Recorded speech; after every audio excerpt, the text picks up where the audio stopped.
Hello everyone! This is Fionapollo and I do art commentary. Today I wanted to cover something I've been really wanting to dig into for some time, and there didn't seem like there was a better time to do that than in June. So today we'll be looking at the history surrounding queer anime. In the West, queer history can often be difficult to piece together because it isn't really something that has received much consideration even in the modern day. Censorship, restrictions, and bigotry have caused a significant amount of queer history to be left in the hands of plausible deniability. In the East though, while it still isn't really normalized as such, numerous factors such as cultural and historical differences can allow for a more favorable interpretation of queer themes to be explored and preserved through history. It's still not perfect, and that aspect of plausible deniability is still present, but as the East and West continue to mingle, we often find that our interpretations of each other's cultures can allow for a wider scope of people to catch on to specific themes or interpret things in certain ways. What we also know is that there is already a significant existing presence of queer themes in anime that can help us to paint a picture of how things have progressed through the years since its inception. This video is largely inspired by the TikToker Midnight Birdie, whose video served as both the inspiration for this video, as well as a massively helpful frame of reference. I reached out to them and asked if I could mention their TikToks, and they were kind enough to even help me with research for this video. You should definitely all check them out, they're really cool and they're planning to branch out into YouTube soon, so I think they'll appreciate the support. So without further ado, in this video I want to take a look into a brief history of westernization in Japan, followed by a timeline of queer-centered narratives in Japanese anime leading up to the modern day. I'm not sure if that might seem a bit disjointed at first, but I think it's important to establish the overall development of anime before we delve into a more niche aspect of it, such as this one. With everything going on at the minute, and especially with certain groups of people trying to use Japanese media in general as this kind of buffer for their own ideals of how media should and shouldn't conform to certain standards, this felt like a pretty relevant thing to talk about, so I hope you enjoy. While I have tried my best to research this topic as best I can, I am just one person, and my scripts are often written up in only a few days, so if I miss anything or get anything wrong, feel free to let me know in the comments. And while Birdie did indeed help with compiling a timeline of queer anime, I'm largely responsible for the bulk of the research done for this video, so I'm more than willing to take on the responsibility for any inaccuracies or blunders. If you like this video, please don't forget to like, comment, and subscribe. What is your favourite anime at the moment? Do you think there are any queer themes that can be taken away from it? And what do you think of queerness in anime in general? Please let me know. Any feedback is massively appreciated. Let's dive in! Part 1. Dawn of a New Era. So before we even think about queer anime on its own, I wanted to look into what exactly inspired it and what influenced Japanese media to become the way we know it today. And to do that, I think we need to go back in time to examine Japan's cinematic landscape as it was heading towards westernization. And I think the best place to begin is the Meiji period, which was the years between 1868 and 1912 when Japan transformed itself from a secluded nation at risk of colonization from foreign powers to a military and economic power in its own right that opened up trade links with various countries including America, England, France, and China. Please note, Japan was obviously turning into an empirical country at this time, and we're not trying to glorify that. This is just a timeline of events. It was during this time when Japan was trying to strike a balance between westernizing itself to gain the respect and favorability of other powerful nations, while still retaining elements of its own rich culture and heritage in a way to help them stand out in a global market. And a very prominent way that they did this was through the arts. Paintings, pottery, textiles, many of which were used in performing arts, metalworks, and more were all showcased and sought out by Western collectors for their blend of traditional design combined with international tastes of the time, and were also heavily praised for being almost unrivaled in quality and craftsmanship. Sadly, in modern times, it doesn't seem that people were so bothered with preserving many of these pieces or with sifting through which ones were of a higher quality, and so because of that, the history surrounding them went on to be a bit neglected. But basically, this just reinforces that people have always been weebs to some extent, and this behaviour has just taken on different forms as time went on. You'll often find that people behave the exact same way regarding cultures like France.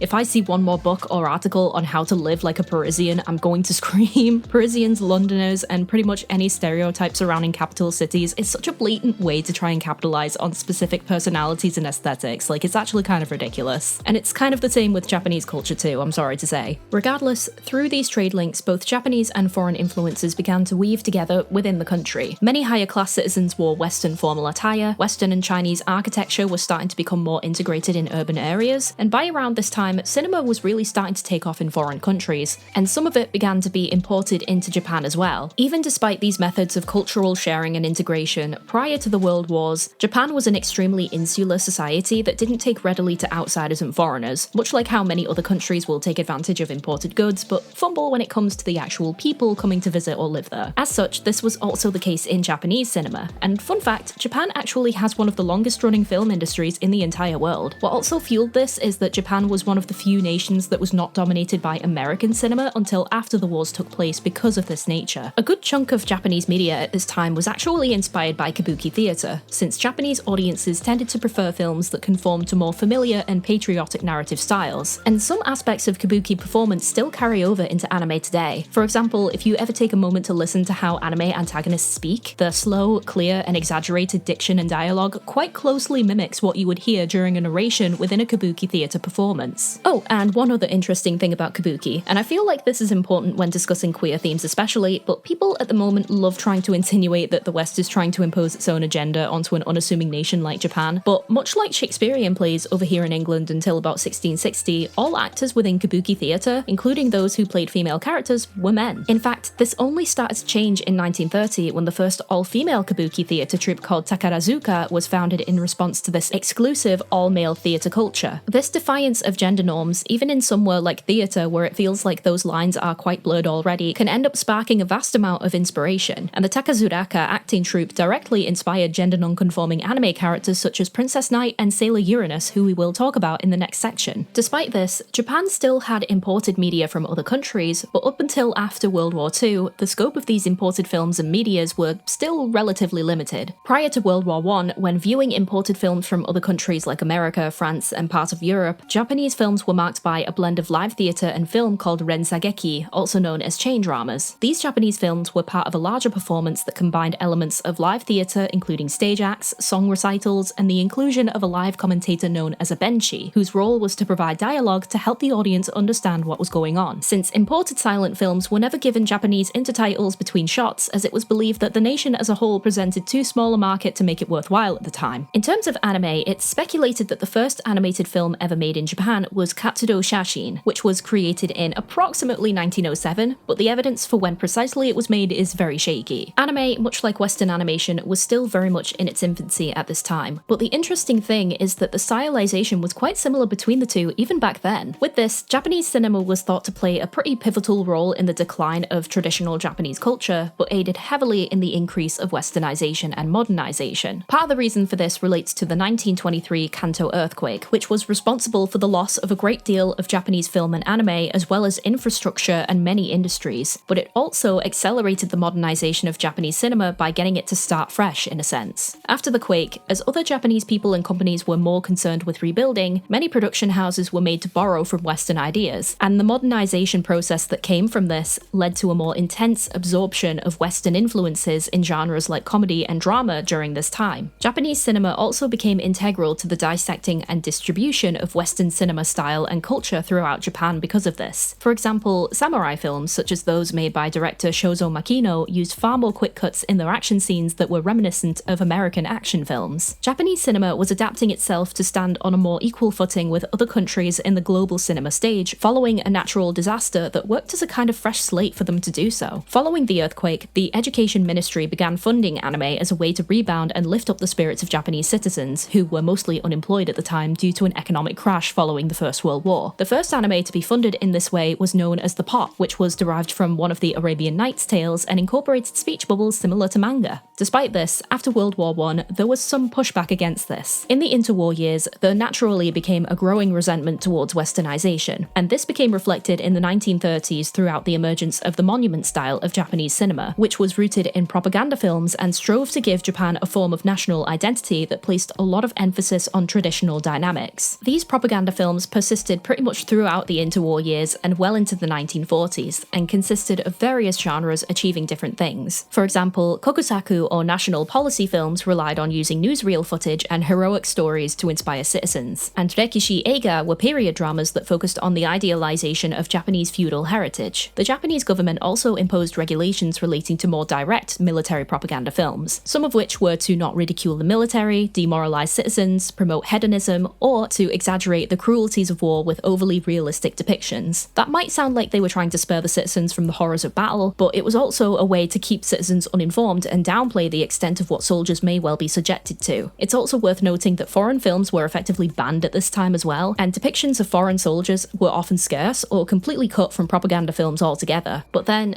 things took an even worse turn. Towards the end of World War II, Japan bombed Pearl Harbor in Hawaii, and America subsequently declared war on Japan a day later, and 2 nuclear bombs were dropped on both Hiroshima and Nagasaki, 2 large cities in Japan that were mostly occupied by civilians. This, combined with Russia seizing Manchuria, a region of China that had been occupied by Japanese forces, promptly caused Japan to surrender to the Allied powers on the 2nd of September 1945. Now, it cannot be overstated just how much the horrors of the bombs impacted the direction taken by Japanese cinema afterwards. It was a massive tragedy of war, much like how Pearl Harbor was and other horrific events going on at the time were. And while I am fully aware of the countless atrocities that Japanese forces wrought on other Asian countries like Korea and China, you'll have to forgive me for trying to keep this as relegated to film and anime as I can. I'm not a war historian, but I will link some resources below that go into more of the specifics surrounding this. But this destruction of the Japanese spirit was shown in various Japanese films and even anime for decades later and even today. Despite the financial and socially difficult means to do so, were anime that depicted a sense of hopefulness after the war had ceased. The first state-funded anime post-war was Cherry Blossom, which depicted springtime in Japan as a way to inspire feelings of new beginnings and change. After Japan surrendered, it actually became occupied by American soldiers, and as a way to appease them as well as find a way to compromise following the war, Japan took to integrating Western influence into its art and film culture quite heavily. In conjunction with this, America also released various Hollywood films to Japanese audiences, the first animated film of which was Gulliver's Travels, which then sparked a more intense cultural exchange between the 2 nations in terms of filmmaking. So as you can see, right from the get-go, Japanese cinema and anime by extension has had an interesting history, and the intersection to where Japan and America begin this cultural exchange post-war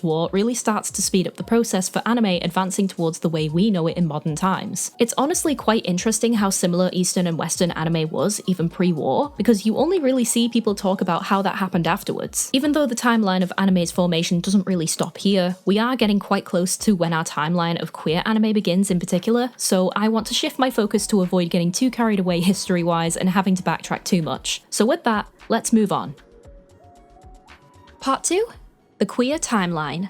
So, as I mentioned earlier, Birdie was kind enough to provide a timeline of notable queer anime to help us paint a picture of the attitudes and depictions around the subject as the years have gone on. But it also gives us some pretty decent insight as to how anime has developed as an industry. I have also heavily referenced Birdie's anime history in 60 seconds TikToks for some of these entries because again, they were the catalyst for me making this video in the first place. Thank you so much again, Birdie, you were a brilliant help with this. Queer history in particular in anime is an interesting topic due to the general attitude of Japanese society. By and large, as far as I'm aware, people are pretty traditional and a lot more community-oriented, as opposed to being more individualistic like we are in the West. As such, people care a lot about the approval of their friends and loved ones, and that community spirit can make it all the more difficult to stand against them. So it tends to be a lot more difficult to be as open as those of us in places like America and Europe might be used to, but that doesn't necessarily mean they oppose it, just less overtly opinionated. Please note that despite the length of this section, this list is pretty streamlined, and there are going to be a number of anime that didn't quite make the cut, but I will be throwing in some personal faves, or what I consider to be honourable mentions. So as a jumping off point to begin, in 1967, Princess Knight airs on TV, which is an anime based on a 1950s manga by Osamu Tezuka, who also created Astro Boy. Princess Knight herself, Sapphire, is a genderqueer character who was born with a half-pink, half-blue heart due to a joke done by an angel, giving her characteristics of both boys and girls. While it can be hard to say whether Sapphire was created with any queer themes in mind originally, she has been accepted as an indicator of the beginnings of discussions around gender and sexuality in anime. It is likely that she was originally intended as a tomboy, which at the time was still quite a radical thing, and the term itself carries a lot of connotations revolving around girls and their own relationship with femininity, and for the time period that was still quite forward-thinking. In 1979, Rose of Versailles aired, which was adapted from a manga from 1972 and is a historical drama set in the years before and during the French Revolution. The show has 2 bisexual characters, Marie Antoinette and Charlotte de Polignac. Polonyak? I don't know how to say that, whose sexualities weren't questioned or framed as an affront, it's just what they are. Oscar Francois is genderqueer and received an entire arc dedicated to them reflecting and taking steps towards feeling more like a different gender to what they were born as. Depending on interpretation, Oscar is argued and debated by fans to either be trans, non-binary, or gender fluid. You'll notice that in the early days of post-war anime, as we mentioned previously, Japan began to take heavy inspiration from Western ideas, and this was shown extensively in anime as many fairy tale or Eurocentric period type stories would be developed, and Princess Knight and Rose of Versailles are two such examples of this. This is also likely the reason for European characters in anime appearing to be more open towards unconventional relationships, especially French characters, since Japan kind of has this perception that other countries are more open with sharing affection, with France in particular having a reputation of being heavily romanticized and more sexually liberated. Moving on to the 1980s, a popular genre that begins to emerge and gain popularity is shonen ai, or the boys' love genre, and this coincided with the rise and consumption of gay men's magazines. This genre, as is the case today, was very popular with both gay men and straight women, who also happened to be the biggest demographics that would purchase magazines and manga that would focus on this genre specifically, providing the foundations of a fan base that would allow certain manga and anime to thrive. The 80s were a bit of a turbulent time for queer people around the world, particularly in the West, but with this turbulence came notoriety, and with notoriety came intrigue. One such story is Patallero from 1982, which is an anime focusing on a kingdom whose king is under attack from a crime syndicate to gain power over the main export of diamonds. Patallero actually has the first gay characters in anime called Bankoran and Maraiche, and they are in fact a canon couple. One of these characters also happens to be modelled after the samurai, and if you've done any research into the social dynamics of samurai, then you might know that there is some evidence to suggest that samurai of a certain standing had male concubines and engaged in nanshoku, aka the act of homosexuality. It's also pretty well theorized that the designs of these two gay characters in Patallero inspired Zoisite and Kunzite in Sailor Moon. The development of the shonen ai genre created waves of exploration surrounding expressions of both gender and sexuality. Within shonen ai, many characters were referred to as bishonen, beautiful, effeminate men who engaged in single-sex relationships. While this genre was establishing itself, going back to the concept of exploring expressions of gender in particular, this is where the trope of cross-dressing and by extension trans or trans-adjacent characters also gained a larger focus. In 1983, Stop Hibari-kun was released and depicted the first clear-cut trans girl in anime. Much like Princess Knight potentially being intended as just a tomboy character at first, the creator of Hibari intended her to be a cross-dressing boy, but instead, due to the way Hibari frequently asserted her identity as a girl despite every other character saying otherwise, it's pretty clear to audiences that this character is a trans girl. No two ways about it. Surprisingly, in Japan, there are more protections in place for trans identities than there are for queer rights in general. However, don't take that to mean that Japan has everything together in that regard. It's still incredibly difficult to receive a diagnosis, and one of the conditions that must be met to proceed with gender-affirming surgery is sterilization, which, as we all know, is not something that should be made compulsory towards a generalized group. But nevertheless, this anime propelled the concept forward and may well likely be an influence on future anime that also focused on gender non-conforming characters, like in Princess Jellyfish. This, however, did also show the beginnings of the concept of trap anime, which is a very problematic term and trope referring to how a story or character will lure people in with their attractiveness or charisma, only to find that the character was of a different gender, usually a boy, leading to outcry from many fans at the thought of being deceived. It's a very cruel way of viewing and depicting trans characters in anime, especially trans women, and I'll be personally pretty happy to see the back of it, honestly. Hibari also causes a shift in shonen to focus more on outfits and style, which goes on to become a staple of many manga and anime. For a time in the 80s to the 2000s, anime was quite a big source of fashion inspiration for its fan bases. I'm not quite sure whether that's still the case now though. Moving on, while men had their 5 minutes of fame in the shonen ai genre, in 1985, Fight Axa 1 becomes the first Yuri anime with lesbian characters that was not a,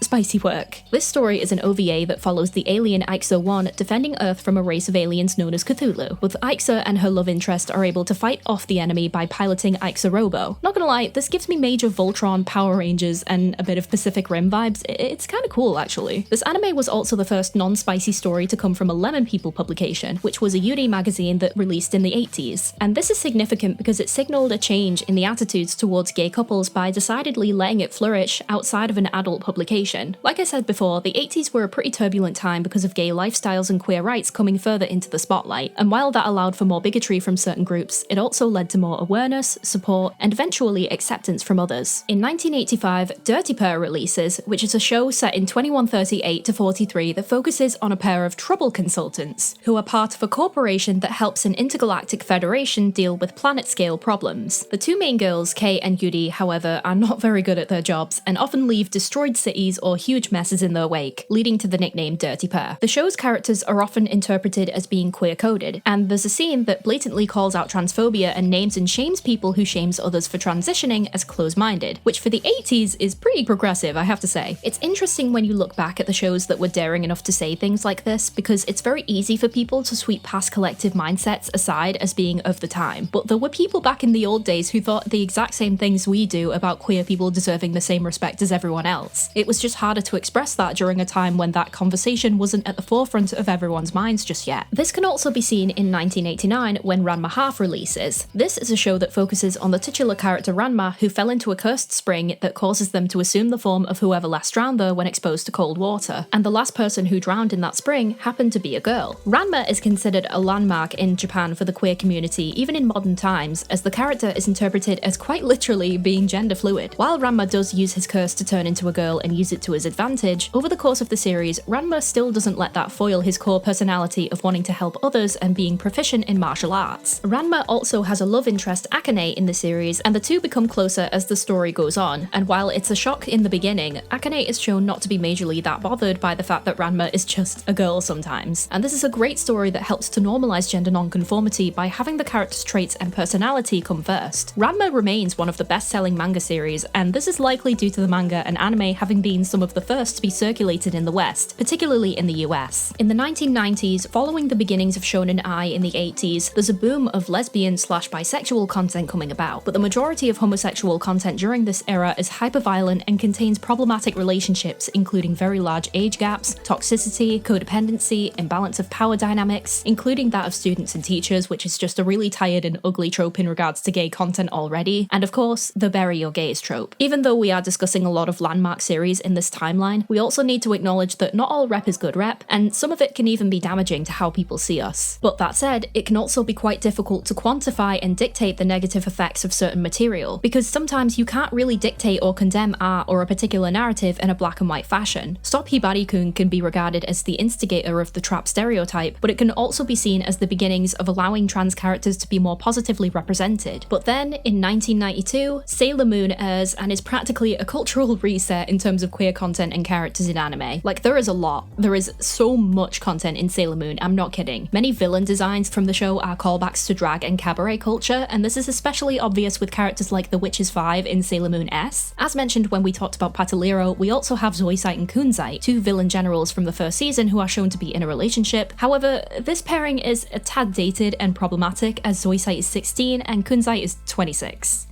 It's yeah. Moving on. Sailor Venus and Tuxedo Mask are speculated to be bisexual. Sailor Moon herself in the anime and manga shows attraction to girls, as evident when she stares at Rei after seeing her for the first time, and in the Sailor Moon Stars season of the anime, Usagi mistakes a girl wanting her to give a love letter to one of the Starlights as wanting to give it to her, but tries to comfort the girl by saying they can still be friends. It's such a sweet scene. Usagi's the best. And of course, we can't mention Sailor Moon and queerness without talking about Michiru and Haruka, aka Neptune and Uranus. These two characters are depicted as a couple right from the get-go. Michiru is very squarely accepted as a lesbian, and Haruka is heavily implied to be, at the very least, gender non-conforming. And I will be forever mad that the original English dub made them cousins. Like, in what universe is cousins more acceptable than two consenting people of the same age and gender? In later story arcs, the two also end up living together with Pluto and a baby Saturn as an almost, like, polyamorous family unit. It's honestly very wholesome. I love them all so much. But anyway, in 1995, Neon Genesis Evangelion came out and became a classic within the mecha/sci-fi thriller genre. The story follows Shinji Ikari, Rei Ayanami, and Asuka Langley Soryu, who all pilot weaponized mechs known as Evas to fight off angels, dangerous alien creatures hellbent on destroying what's left of human civilization in a futuristic Tokyo. The main point of focus regarding queer themes in Evangelion comes in the form of the character Kaworu, who comes in towards the end of the series as Asuka's mental state declines and she is unable to pilot her own Eva. Kaworu shows an earnest and genuine affection for the main character Shinji, and to which Shinji is quite receptive. The tone of Kaworu's affections is taken seriously and not played for jokes throughout his stay within the narrative, and his absence is felt by Shinji after he dies. It's quite a raw depiction of queer love, even if it doesn't feel like the most explicit depiction, because it doesn't need to be, and that's what a lot of non-queer people seem to keep slipping up on even today. In 1997, Revolutionary Girl Utena releases, which is the story of a young girl called Utena with ambitions to become a prince, who enters a sword fighting tournament to win the hand of Anthy Himamiya, the Rose Bride. ride. Utena has received critical and international acclaim and was particularly praised for its treatment of LGBT themes and subject matter. Utena has had a major influence on sapphic anime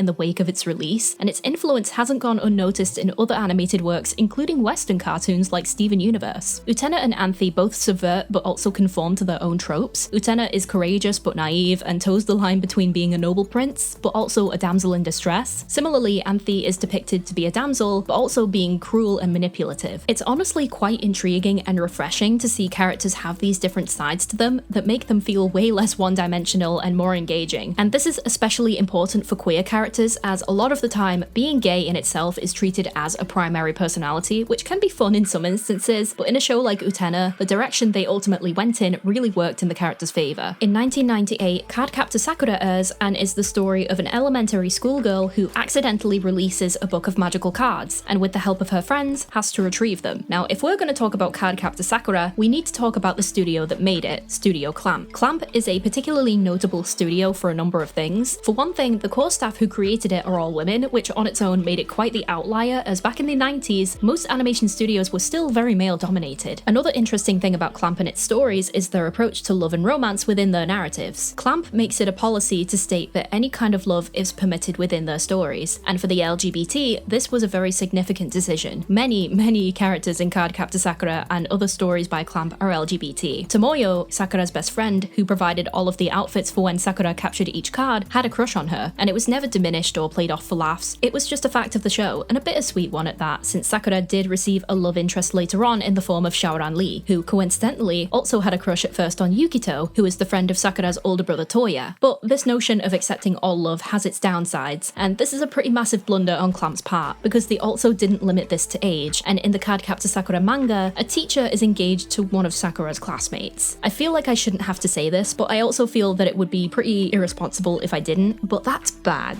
Don't do that. Don't depict that. That's not good. It's also not legal. Just don't. It's a shame, really, because it really soured people's reception to the series as a whole, and outside of that glaring issue, Cardcaptor Sakura is fantastic in terms of both its story and for queer rep. In 2006, we had even more discussions around the topic of gender and the nature of transition in the form of Simone. Simone is a fantasy sci-fi Yuri anime where in the story, motorized aircrafts known as Simone are piloted by two people who must choose their preferred permanent sex, otherwise they are unable to pilot one. Pretty much every named character is queer, and the show also puts a religious layer on top of this, making for some really interesting grounds for discussion on the nature of religion versus lifestyle. What's also worth noting is that after the 1980s and the release of Fight Ikeso 1, Yuri anime and the term Yuri itself has started to be viewed less as an explicit genre and more just a romantic subgenre, and this also happened with Shonen Ai. When talking about queerness in anime, something we also need to acknowledge and briefly discuss is the topic of Yuri and Yaoi. There can be a lot of misconceptions and confusion around these terms and what they encompass, so to break it down super quickly, it's no secret that gay content, depending on how it's depicted and marketed, will have a target demographic that is decidedly not geared towards a non-straight audience. Yaoi in particular is a very egregious example and correlates very heavily to how many straight women back in the day would indulge in content involving gay men and refer to themselves as fujoshis, or rotten girl, as it's literally translated. I'm not sure of the current culture surrounding them now, but back a few years ago, fujoshis would comment on how dirty it was or how bad they are or sinful they are for reading such material, and by extension, this term carries so many negative connotations as to how people view gay men and queer people in general that many in the community really don't like it when people describe themselves using that term anymore. Surprisingly enough, Yuri doesn't seem to have that same baggage, and in all honesty, that likely stems from people not legitimizing women's sexuality in the same way as men's. The term itself is not only a common Japanese name anyway, but literally just translates to lily, and is a symbol of purity. Because of those factors, Yuri seems to have had more success moving away from previous connotations of hypersexuality. This also ends up being built upon in 2009, which is a big year for queer anime. Sweet Blue Flowers and Whispering Words came out, which were two coming-of-age lesbian stories. As the 2000s progressed, we were finally able to see the culmination of queer content moving away from more explicit categories and being able to exist outside of that restriction, as we mentioned before, and this helped a lot with restructuring people's views on queer people as a whole. Shangri-La also came out this year too, which is a story revolving around a post-climate change stricken Japan. While the series is not perfect by any stretch, it does have two fantastic trans women characters within its runtime. In 2010, Number 6 airs, a dystopian mystery sci-fi that takes place in a dystopian dystopian city known as Number 6. The story follows the meeting of Shion, a resident of the city, and Nezumi, a boy on the run from the corrupt city authorities. This series has a lot of reference to queer culture, including one of the characters performing in drag to make a living, and even nods to real-life queer authors. Number 6 is praised as having been an anime where the character's relationship has stood the test of time, as opposed to many others that tend to age pretty poorly. Nezumi and Shion break a lot of stereotypes too. Neither are depicted as being the more masculine or feminine one, and they both survive to the end of the story, negating the dreaded bury your gaze trope. In 2011, Wandering Sun airs and focused on 4 trans characters, one gender fluid, a bisexual, and a lesbian in its runtime. The story is praised for its emotional realism and is regarded as a great series, but the manga the anime is based on has a couple of glaring issues, namely the fact that one of the characters decides that they are no longer a trans boy and will continue on living as a girl, which isn't really how being trans works. But nevertheless, this story is important because you often find with gay characters that they are kind of there as a stand-in for the entire community among a cast of straight cis characters, so to see multiple trans, non-conforming, and generally queer characters interacting as any other characters would is more significant than you would be first led to believe. Once they're able to find people like them, which can be difficult depending on where you live, whether you're still in the closet or not, and other such factors, gay people tend to stick together, much like how boys typically make friends with more boys, or girls typically make friends with more girls. And in 2016, we seem to have had a sudden jump in the number of non-queer exclusive anime that feature queer characters. I know you've all been waiting for this one, so here it is. In 2016, we see the release of Yuri on Ice. Now, what can I say about this anime that hasn't already been said?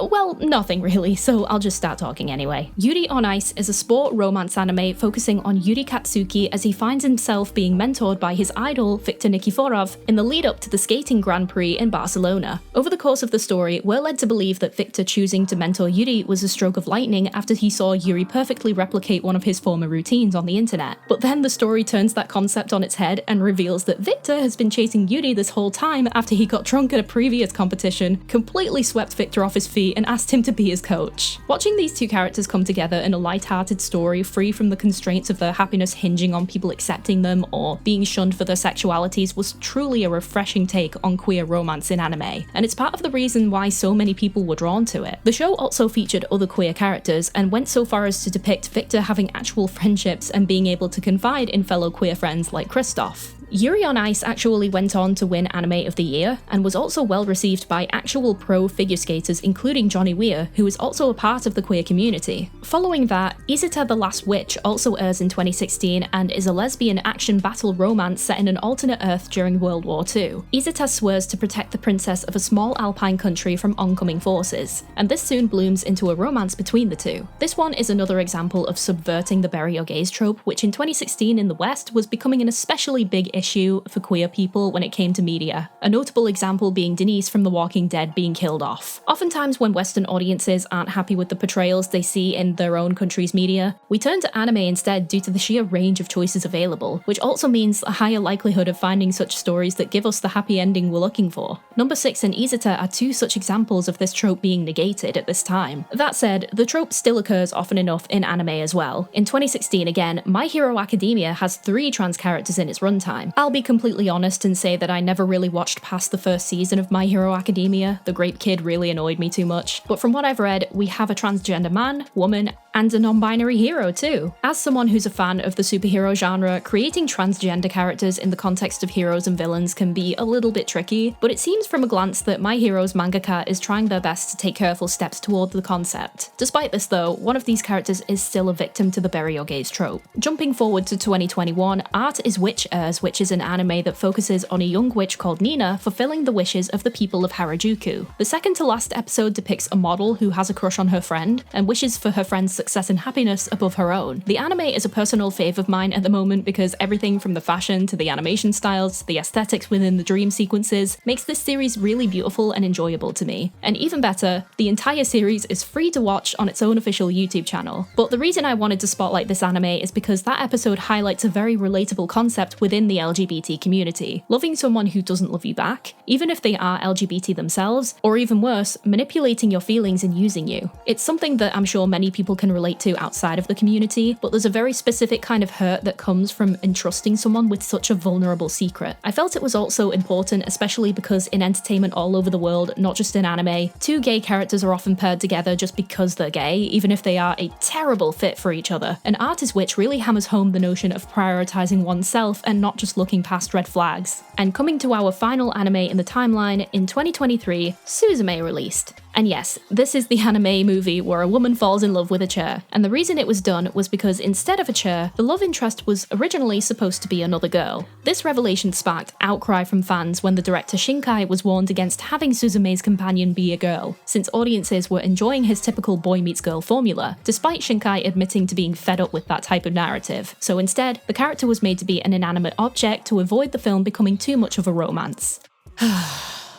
You know, this is kind of a frustrating note to end on when we look at how much progress had been made following all the anime we looked at in this timeline. I'm pretty convinced at this point that this decision was made largely because Shinkai was an established director and they explicitly set out to make the film successful, and didn't want to take risks with that as opposed to many other anime we've looked at here. I don't know man, I kind of thought we'd be further along in that department, but even still, we can take solace in the fact that we do have many series across the years, some better than others, that showcase a range of queer narratives and experiences. Oh man, this was supposed to be an easy video. What happened? Jesus Christ. Well, with all of that said, I've been talking for a very long time. Let's move on and wrap everything up. Part 3, The Changing Tides. So I feel like we've gone over quite a bit of media history here, haven't we? It's pretty funny honestly. When I was a kid, anime wasn't even popular and you got bullied for liking it, but just like the people who watched it back in the day, the industry itself has grown a lot, and queer media within it has also had a pretty remarkable journey. There will always be things to improve on, nothing is ever perfect, there will always be missteps, and there will also be those who continually try to push it down. But that in itself, at least to me, is a sign that things are changing for the better. More people are aware of and engage with queer media now, and it wasn't that long ago when it was still considered a taboo subject. And the fact that we're discussing this in regards to a foreign industry like anime shows just how much attitudes are shifting globally, and I think you'd be pretty hard-pressed to see that in a negative light. There are a lot of worrying situations happening across the world, members of our community are still being hurt badly, and it can often seem to many that a single gay character existing in anime is pretty insignificant, but something I've come to learn, and this is the reason why I'm so passionate about artwork, animation, and media in general, is that even when you feel like you have nothing or no one's turn to, you will always have art.